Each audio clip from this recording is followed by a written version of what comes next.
or mentally and stop these children from achieving what they intended to achieve. When I was growing up, we used to be told, go to the well, fetch water, clean at home, go to the garden. Is that child labor? No. You see, there are two different things, what we call child labor and child activity. There are things which can help the child to grow. In our setup, as you are growing up, there are things that you do that help you to grow up to become a responsible citizen. So fetching water, going and fetching water for home use, that is not child labor. It is something that a child can learn and something can do. But according to the age, if this child is going to fetch water, what sort of a jerrycan or what sort of thing is this child carrying? You will not make a 2-year child to carry a 10-liter jerrycan. This work must be commensurate to the age of this child. Then that one, that is not child labor, but that is what can make a child to grow. That's the difference. Against global statistics of child labor, where does Uganda sit? And how bad is the situation in Uganda, Africa, and globally? Because there are so many people who, again, do not differentiate the two, child activities and child labor. Where do we sit? Are we badly off as a country? Yeah, as a country, per now, 6.9 million children are tracked in child labor. And when you see our achievement, SDG, we're supposed to have ended this child labor by 2025. But still, we see a big percentage of children trapped in child labor. That's why we are here as a government to awaken people to know what we should do and what we can to end this child labor. We still have a long way to go. So this is why we are here to call all Ugandans to wake up and see how we can help our children. So we still have a lot to do in this, moderator. Painting a picture, what are some of the, I don't want to call them activities again, but what are some of the categories of work that today in Uganda that even a normal citizen can look at a child doing and they should be able to identify that that is child labor? Thank you so much for this question. This takes me way back. If you go for this field inspection, you find these children 2 years, 3 years in arts and mining. You find these children carrying heavy things. You find these children in huts. You find these children, you know, if you go to these markets, them carrying lots of sacks of things which they're not supposed to be doing. So when you just go and see what these children are doing in these activities, you will get to know that this is not commensurate to their age. I see so many children, especially in Kampala, on the streets, either selling a product. It could be sweets, it could be sponges. Does that fall under child labor, and how can we identify it? Yes, of course, it falls under child labor, because by the time this child is on the street selling a sweet, that means it has denied this child to go to school. That means it has denied this child to be in a family. That means it has denied this child to be in a community where this child is supposed to be. So selling a sweet on the street, whether it is a sweet, this is totally and automatically child labor, because this will, in a long run, make this child not to go to school. This will, in the long run, make this child not attend what he is supposed to be doing for his age. So automatically, that is child labor. For you who has just joined us, we are talking about ending child labor in Uganda, Africa, and the world at large. The statistics are bad. Over 138 million children remain in child labor, with an increase of 65.1 million in 2008 to 86.6 million in 2024. Use the hashtag #EndChildLabor and go to our social media platforms to share your experience. Have you observed a child in your community, probably under this category, doing something that they shouldn't be doing, something that is taking away from their dignity, from being a child? Report it. Share your conversation on there and let us know what your experience is. But we have just been joined by Kabi Godfrey from the Federation of Uganda Employers. Mr. Godfrey, Kabi, welcome to the show. Thank you. Dominic, I want to come to you before we go to Mr. Godfrey. What are the key policy and legal frameworks governing the prevention and elimination of child labor in Uganda? Thank you very much. In terms of the key frameworks that govern the elimination of child labor in Uganda, I would start off with our own constitution. Article 34 of the constitution really spells out the constitutional framework that ensures that we protect our children against harmful work. But besides the constitution, there are also other laws. We are talking about the Children Act, that clearly stipulates that, well, children under the age of 12 must not be involved in any sort of work whatsoever, and then those under the age of 14 must be engaged in light work. Then also we talk about the Employment Act, we talk about other frameworks. The ministry has come up with guidelines, employment children regulations, apprenticeship regulations, that all really concretize and speak to the elimination of child labor. But also at the global context, there are also conventions. I am laughing because I was told to say this quite very simply, but other laws at the global level that Uganda as a country has ratified. We have ratified the ILO Convention on the minimum age of admission of children that speaks very explicitly on at what age should people be employed in work, and it reinforces the work around the elimination of child labor. As a country, we've also ratified the Convention against the worst forms of child labor. And then very lastly, there is also a framework that we are part of as a country. Earlier this year in February, we were part of the global community in coming up with the Marrakech Action for the Elimination of Child Labor. So those are the few frameworks that I can speak of that ensure that we eliminate child labor in Uganda. Dominic, just to reiterate, what is the age I'm considered to be a child under the law? Under the law, you are considered to be a child when you are below the age of 18. But for purposes of work, we look at various ages, and the law really creates a special provision on what kind of age is work permitted. The law says under the age of 12, no work whatsoever. Under the age of 14, light work. And light work is defined as what our doctor was mentioning here, the normal things of work, helping with the dishes at home, cleaning the compound.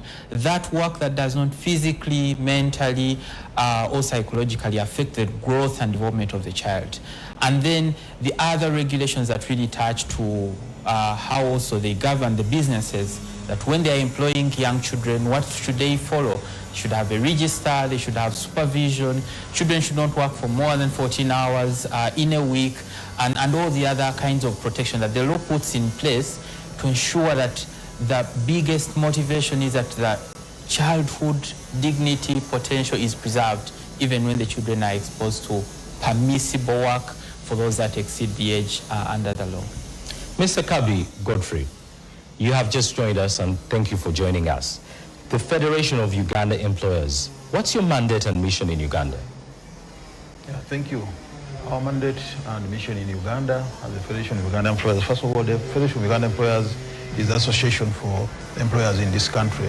We are the voice of the employers, and we represent the employers on the various statutory bodies, and both at local and international level.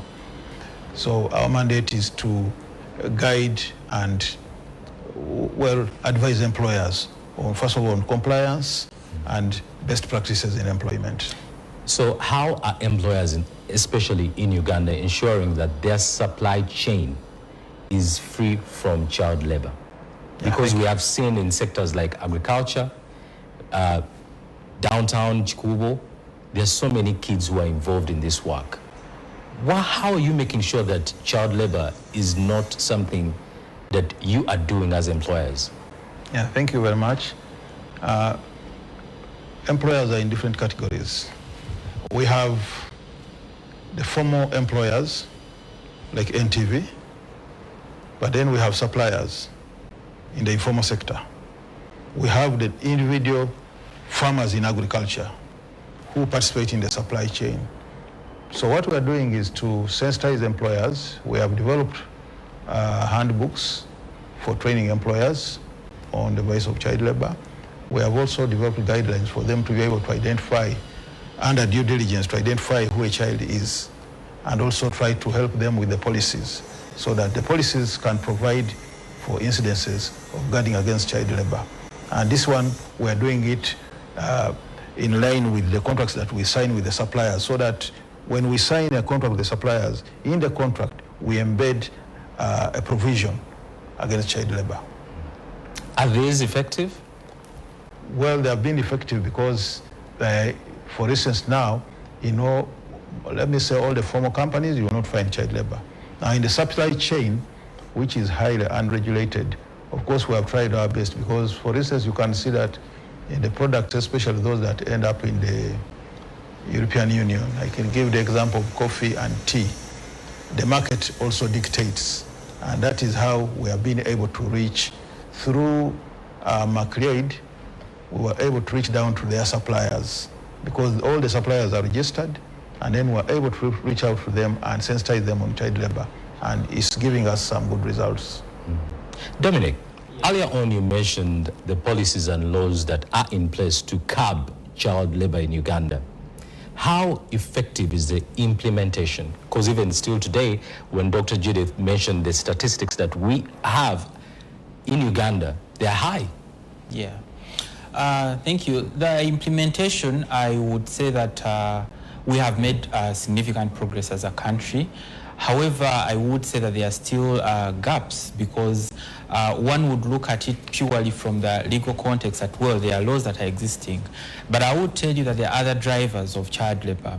There is poverty, there is inadequate social protection that really drive the children to get involved in work. So it is not just about the laws, but also the surrounding contexts that really dictate the nature of implementation.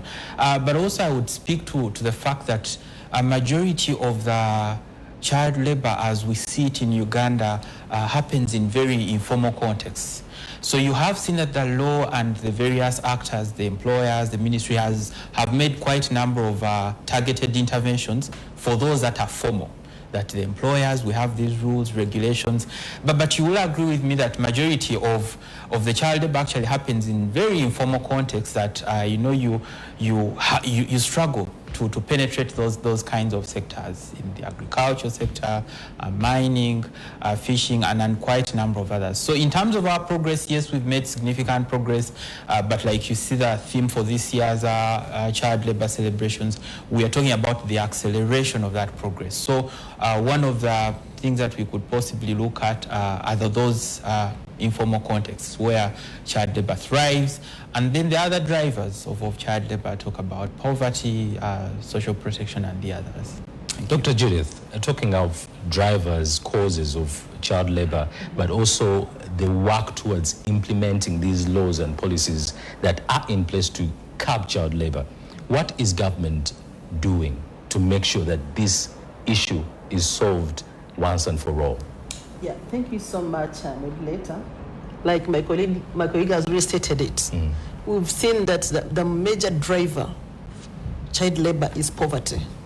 And to this, we thank our president, His Excellency Yoweri Kaguta Museveni, that is pushing and putting a lot of effort to these PDM programs, the SEG program. So as government, we are so lucky that these programs are coming up so that we can make sure that we empower the families, we empower the children, so that they, instead of going to the street, their parents at least have money to take them to the school. And also as government, we have made sure that we make education free, UPE and USA, so that these children can have a chance to go to school. Instead of going into the sugarcane plantations, selling things on the street, mining to get money to pay school fees, so the government has put a lot of effort in UPE, in USA, and other programs that have empowered people to get at least money to sustain themselves. Both of you have mentioned that poverty is one of the root causes of child labor in Uganda. Explain how that is, and probably even what are other causes that have been registered that push child labor to where it is right now. Yeah, thank you so much. You see, in relation to what I've been saying, the poverty, you go into the field and you meet someone, a woman in the mining or in the quarry stone, and you like, whatever your dish is, like, what I'm doing, I know it's bad, but we don't have food, we don't have this, and this is what is forcing me to do this. So that's what I've said, that these programs, the government programs that are on, be able to at least to make sure that they empower this lady who is there to get some money to start a small business instead of being in the stone quarry with all the children, because now that will mandate that all the children will not go to school. The vicious poverty cycle of poverty. They will not go to school, their sisters will not go to school, their brothers will not go to school, and then that will not end. And that is a timing bomb for a country. Imagine breeding a section of people who are not going to school, who are not educated, who are poor. What comes up to the country or to the government? So this is what we are trying to fight, that people should come out of poverty, people should go to school, people should be enlightened, so that we end that cycle of where everyone is poor, the grandfather was poor, the daughter is poor. So that is where we are as a government. Mr. Kabi Godfrey, as the Federation of Uganda Employers, why are employers, those who do employ children, why do they do this? Well, thank you. First of all, many employers, let me say all employers, look at profit. And those that are doing it for that. They're exploitative. Yeah. And that is why we continue guiding and advising. First of all, my colleagues here have already said, children are allowed to work under a certain age, but under certain conditions. So the employers, we advise them that if you're to employ a child, then you should be able to notify the labor officer, and what you pay that child should be equivalent to what you pay an adult if you are to use an adult. So exploitation is the issue, and that is why some employers are doing it. But as I told you, it is those that are in the informal that are really doing this. And because, of course, poverty, which is a cycle in this country, and something really the government is trying to fight, but families tend to use child labor, thinking that they're teaching children how to work and how to be able to challenge, to encounter the challenges in the world as they grow up. Because most times when you are doing these sort of different jobs when you're a child, you are told, we are teaching you how to survive in the world. So that thin line in separating what is actually child labor and what is not. And I'll come to you, Dominic. Legally, is there positive child labor? The term itself, child labor, is not positive. There is no positive child labor. Child labor is proscribed or prohibited legally. So there is no kind of child labor that is permissible. What is permissible is child work and those controlled areas where children are allowed to work. It is normal work, not child labor. Because the moment it mutates and goes to child labor, it is automatically unlawful. The aspect of payment always comes into conversation when so many people talk about child labor.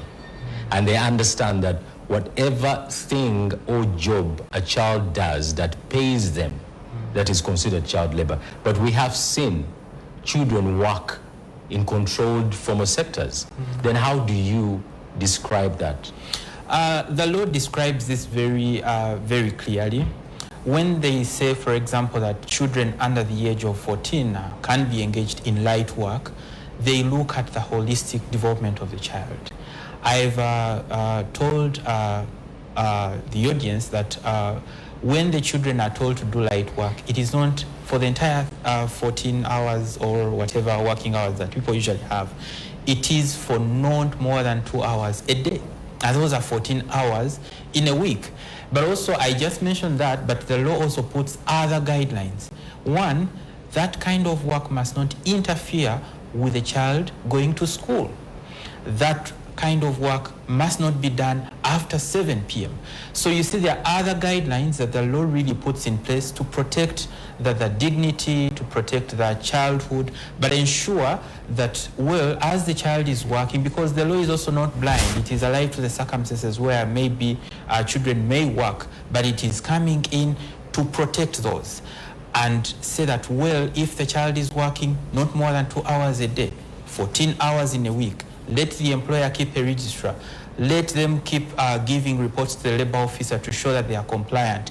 Let them not engage the children in very hazardous conditions. Because even when it talks about this, there is kind of work that you cannot engage the child in, handling hazardous chemicals or what we call extremely very hazardous work. So really it is not, I would say, permission for the children to work, but it is very controlled legally, that the law tries to come up with interventions to ensure that it is safe for those children that are engaged in work. Dr. Judith, earlier on you hinted on out-of-school children that has become an issue being delivered from child labor. What is being done to curb the issue of out-of-school children by government? Thank you so much, moderator. The government is putting a lot of efforts to make sure that we retain children in school and also to increase our enrollment. And in this regard, the government has promoted the universal primary education. And mostly in these hard-to-reach areas, there's a program where the government has tried to put an initiative to give some of these basic needs to the going children, like books, like providing lunch, providing breakfast, so that can also keep them in school. That is Are there other effects that come out of child labor that affect children to that negative space that we are trying to curb, apart from, of course, not going to school? Very, very much. Mention some. You see, there are very many effects of that child labor brings out. Even if you go to, on the national point of view, if someone is not educated out of school, that means that person cannot contribute to the economy of the country. If the child is not educated, that means that child has nothing to offer to the community. If the child is not educated, that means even the family upbringing, whatever she has in the family, will not be of value. So there are very many effects that come out of child labor, and of those that I've mentioned, you know, if someone is not educated, that means there is nothing that you can offer. Yes, you can do other work that you can do, but there's no effort or nothing that it can add on to the national or the community, even to your family level. Yeah. Dominic, in your legal experience, have you come across cases where children have been damaged because of child labor? And what are some of the effects, again, because we are trying to explore that space of why child labor is a danger to children? Thank you. I've indeed seen children that have been affected by child labor. I would say the most tragic consequence of child labor is not only just what it does to children in the present, but what it steals from them in the future. We are here, let me give an example. We are here for this talk show, say it has gone on for 25, 30 minutes. Out there is a child whose 30 minutes of their childhood have been taken because they're engaged in work. The consequences are quite immediate, mid-term, and long-term. Those that are immediate, we have talked about the labor that affects their health, their development as children, but also I want to reiterate that, you know, you did mention the statistics. Behind every statistic is a child who has aspiration, a child who has dreams, a child who has goals. Imagine a society where the children in that society are not educated. What Dr. here was trying to illustrate is that look at our development aspirations as a country, the National Development Plan, and you know, we talk about human capital development. How then are we going to contribute to that if the future workforce out there is not being trained? The other consequence is poverty itself. You know, poverty is both a driver and a consequence of child labor. How? When a family is poor, it's driven to the very extremes, impossible choices of immediate survival over the education of the child. And what happens then? The child will work. When the child works, they've not received training. Because they've not received training, they are going to have informal skills, if I'm to put it that way. Informal skills will translate to low pay. And that way the cycle will continue and continue. Their children will also be engaged in child labor because that is how it is. But also importantly, the other effect is it breaks down society because children are supposed to be children.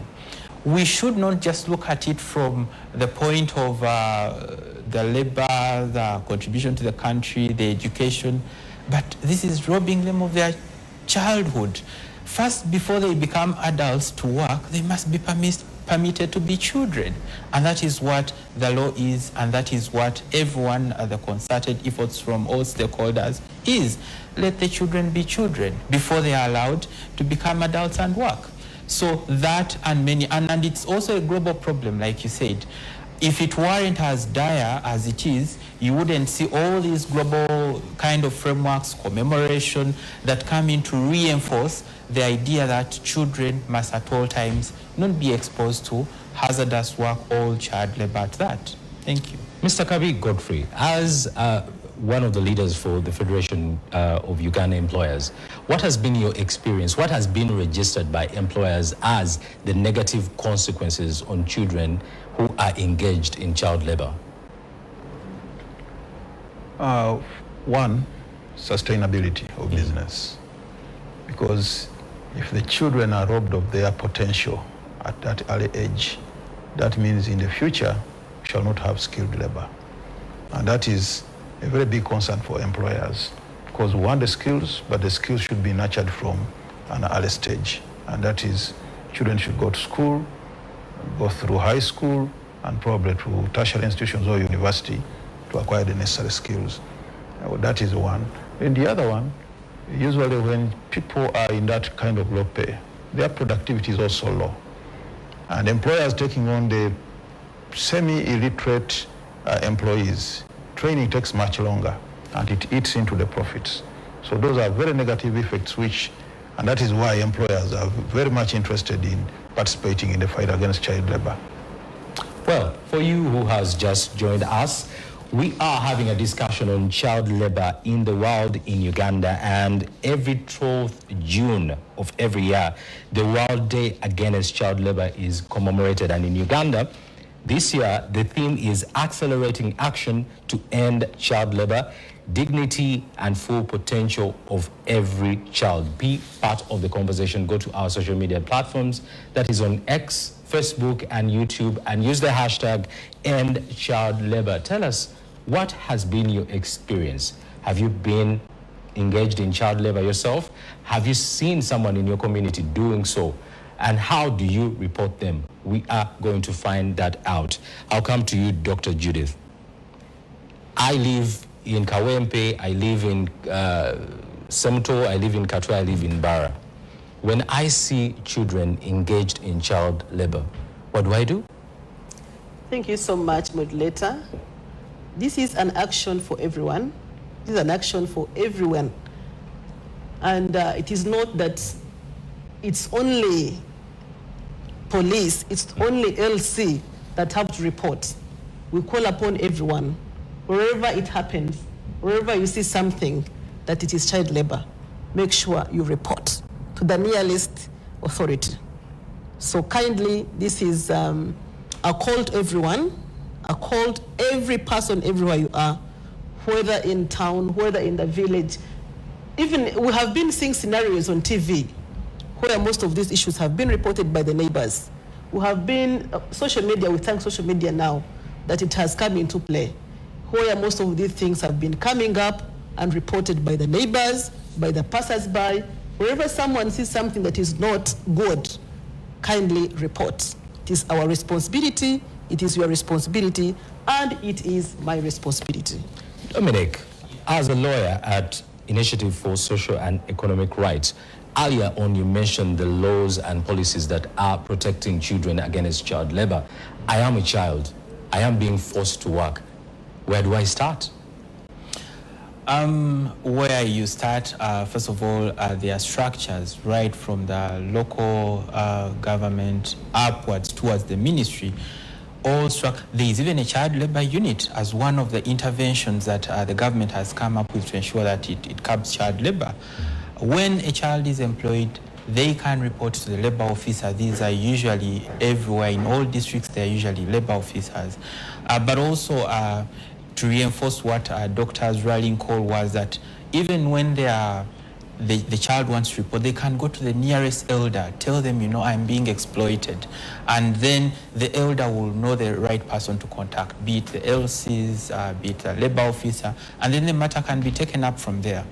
There are quite a number of sanctions that the law provides in terms of what could be done for those that are found employing children, loss of permits, there is personal liability, especially for those that engage children in worst forms of child labor.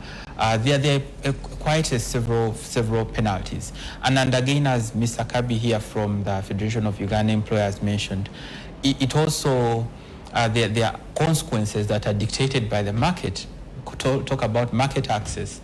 For example, you cannot carry some of our products here to the European Union because of the European Union regulations that say that for so long as child labor is anywhere in your supply chains, we cannot accept your products here. So that way it also makes market sense that you're compliant, that you ensure that when you're doing business, there is no sort of child labor to impede your market access.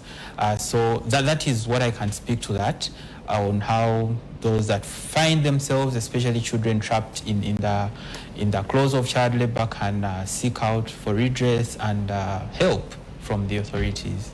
Mr. Kabi Godfrey, the common argument is, and especially in poor household, is child labor is necessary.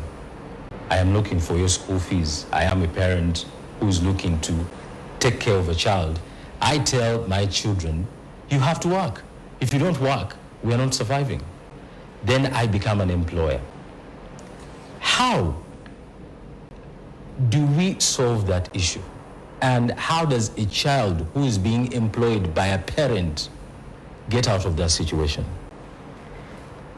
First of all, at that level, I don't think you're an employer, but you're an exploiter. The parent? The parent. You're exploiting your own child because you're depriving them of the future.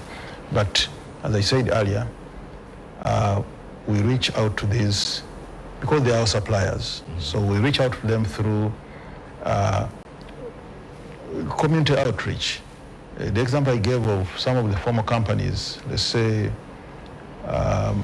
in the tea sector, where registered farmers, both individuals and cooperatives, we reach out to these individuals through the final consumer of their of their product.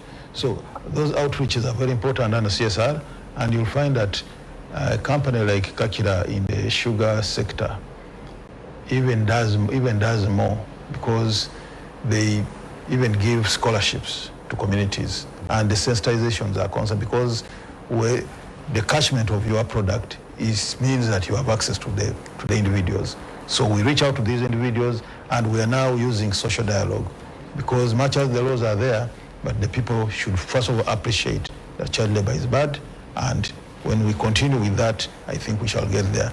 We did it in Guru and Omoro, in the tobacco growing areas, and we left people policing themselves, because even to date, they call us when they get such challenges through social dialogue. Yeah. So as an employer, are there ways or piece of advice? I know you've mentioned some of the policies that are in place, how you're going to communities and teaching them on what to do, but are there compliance strategies that employers around the country could focus on and know that I do not want to be caught on the wrong side of the law, to make sure that I do not probably employ a child by mistake or out of ignorance? Well, child labor cannot be fought individually. It is a collective effort. So I think employers, my colleague from ISA and other actors, the government, collectively we shall get there. Because the law itself, we don't have to debate about it. The law has said it. So compliance is the issue. So apart from us making our policies to comply with the law and making it easier for our managers and supervisors to implement, we do not have other specific strategies apart from reaching out to the people and sensitizing them to know how bad child labor can be in society. Well, if you have just joined us, we are having a discussion on how to recommit to concrete actions in tackling child labor in Uganda and worldwide. Every 12th of June is World Day Against Child Labor, and in Uganda, we are celebrating and commemorating the day under the theme Accelerating Action to End Child Labor, Dignity and Full Potential of Every Child.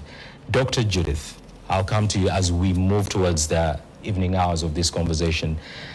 How does a Uganda free of child labor look like for you?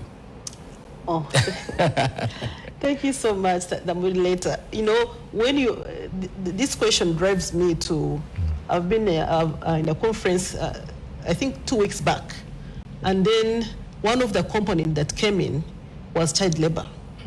One of my colleagues from Ukraine, they were like, you mean there's child labor? You mean there's some of the children who don't go to school? You mean this happens? You know, I felt so small when they asked me that question, that you mean someone wakes up in the morning and does not go to school?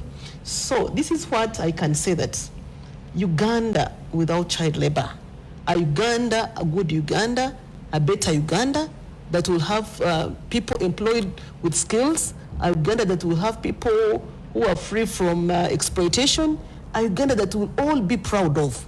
So this is what I'm looking towards. And like my colleague has already stated it, that the ministry has made sure that they establish a section to tackle child labor. I'm the program manager of child labor. Wow. And that would be my success at the end of the story, to find a Uganda which is free from child labor.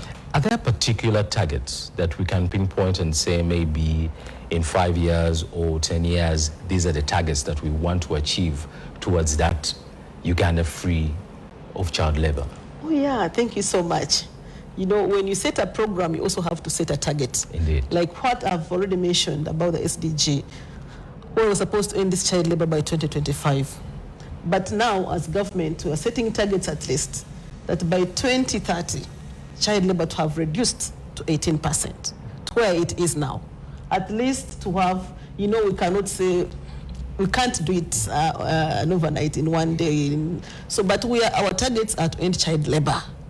Our targets are to see all children go to school.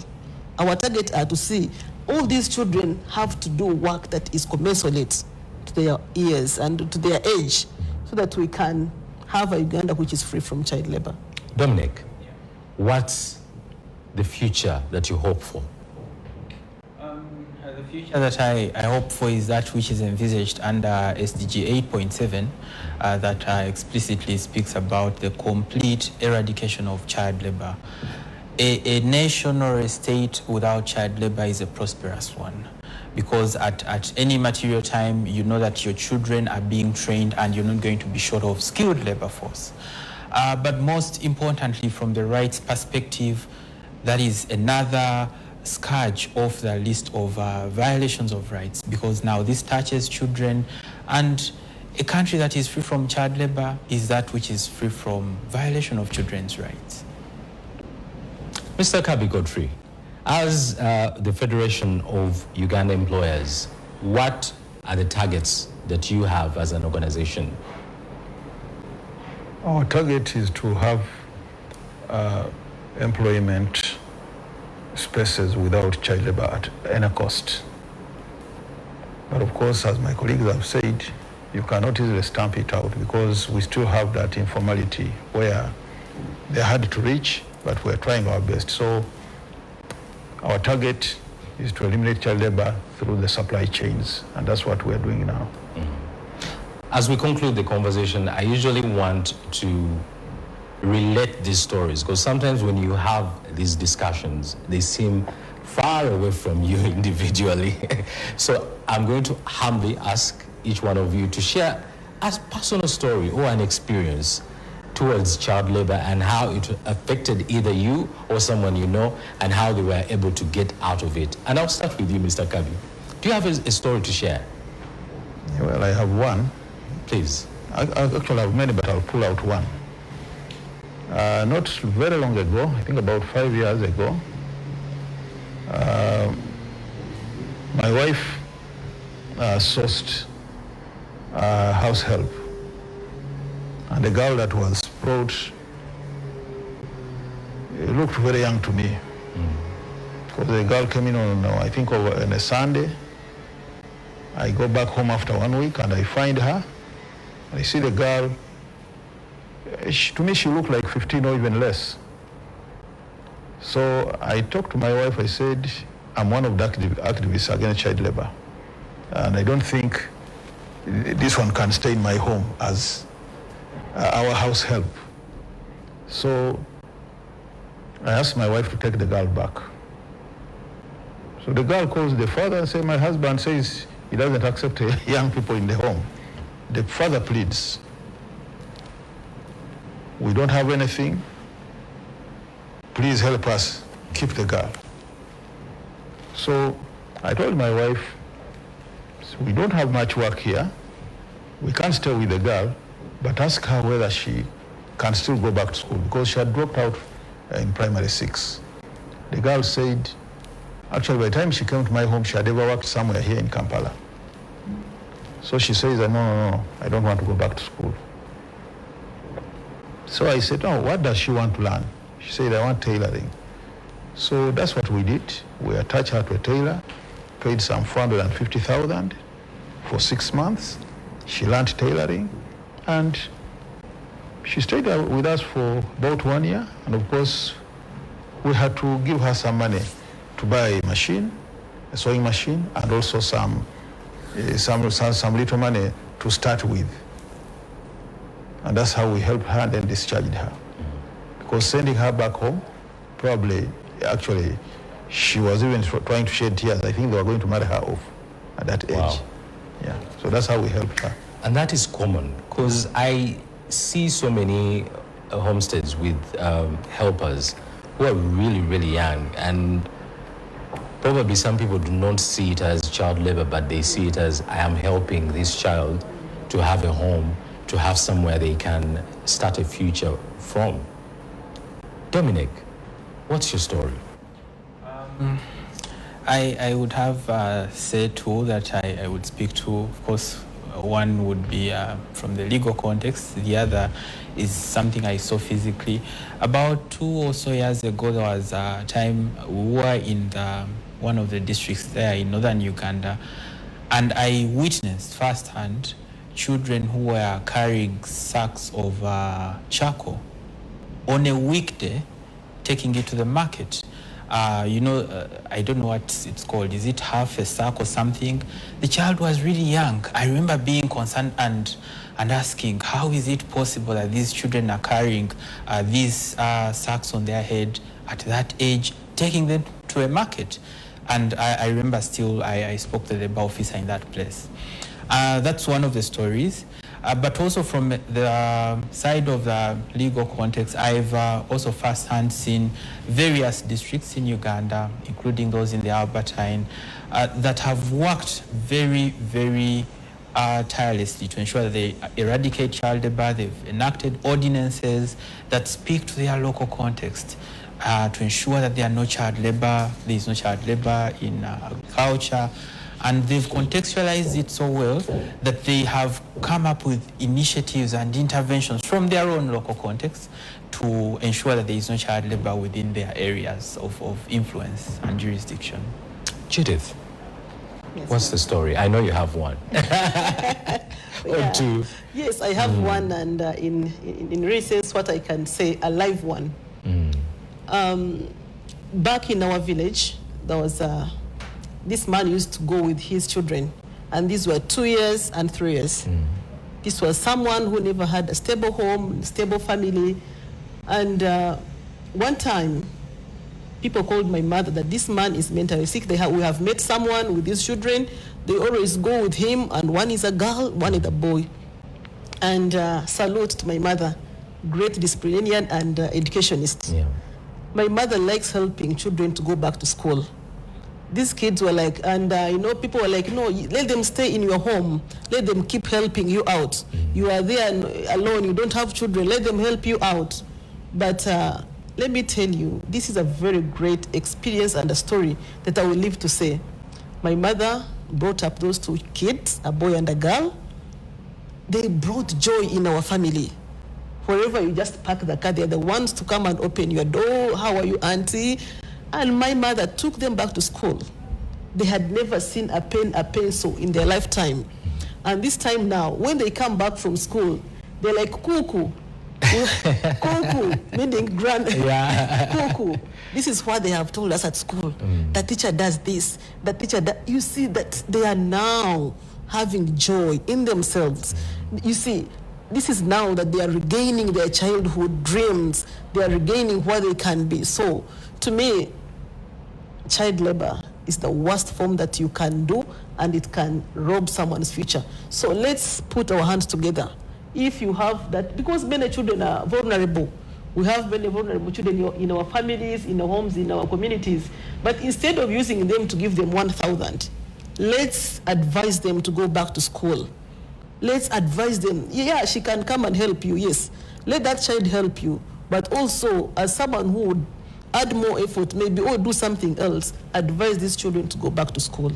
There is always an argument and a notion that some children decide not to go to school because they want to make money. For example, the story that Mr. Kabi shared of this girl who said, no, I'm not going back to school. I just want to learn something and start working.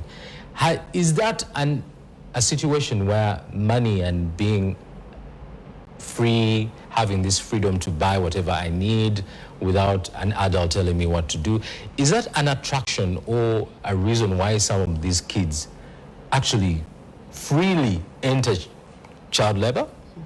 Yeah, thank you so much. This is a live example in our last inspection that we made in Eastern Uganda.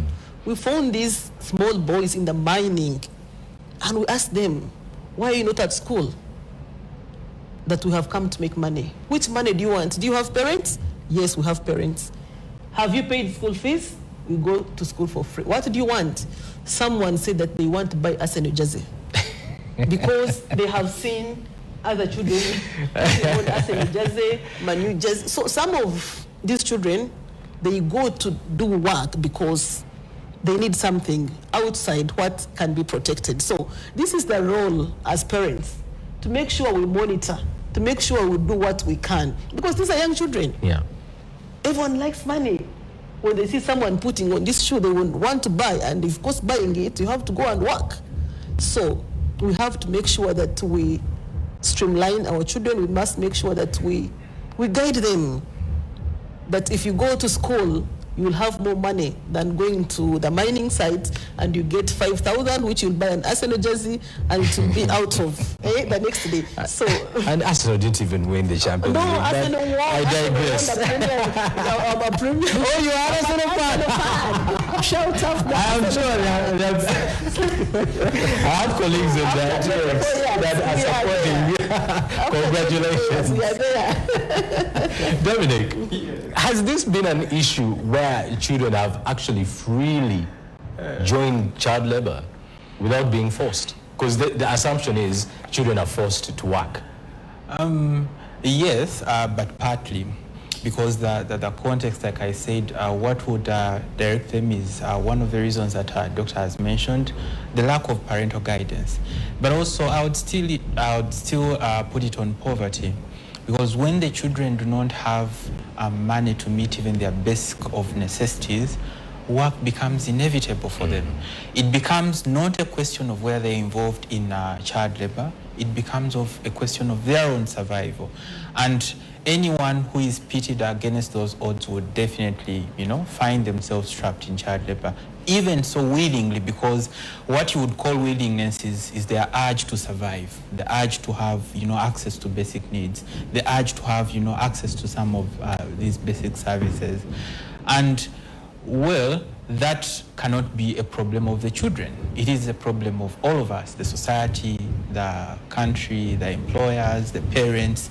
And that is where the rallying call comes in, that we need to work together. When the child comes and says for them they want to work, as the state will say, you are not accepted under our laws. As the parent will say, the best place to be is the school.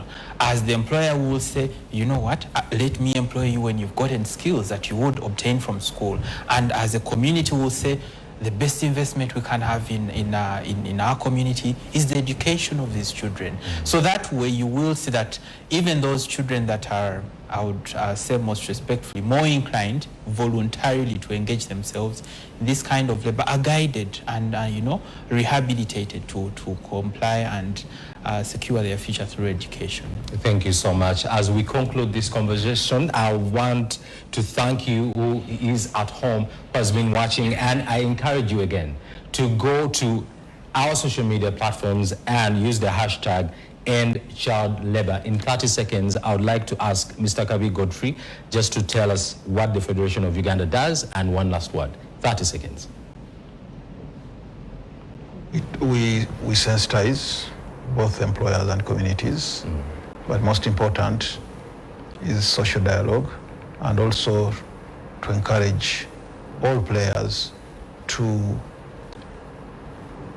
while we insist on compliance, but also we should look at the social part, because the socio-economic effects, sometimes if people are not given alternatives, they will still think child labor is the way to go. But they should be given alternatives to end child labor. All right. Dominic, what does ISA do? Thank you. ISA is a non-for-profit and non-government organization that works towards the promotion of economic, social, and cultural rights. And we work with various stakeholders, government entities, employers, private sector, to ensure the promotion of social and economic rights. Doctor, Minister of Gender, Labor, and Social Development. Paint a picture. Thank you so much. Minister of Gender, as you clearly stated, it's arm of government that really wants things to be done, like what we've called child labor. We want things that can credit our government. We want to fight child labor. We want to fight all other things. Maybe in, I don't know, in 1 second, if you can give me 1 second. Please. Yeah. I want to call upon everyone to come to commemorate with us World Against Child Labor. It will be in Mayuge District tomorrow. And our chief guest is the Right Honorable Nakada Matha, Deputy Prime Minister. And why we chose Mayuge is because that's where the big percentage, and we're like, now, let's remove it from the boardroom. Let's take it to the community. So I call upon everyone to come and celebrate with us in Mayuge so that we can achieve, we can celebrate the results and also set a way forward on how we can achieve what we have not achieved.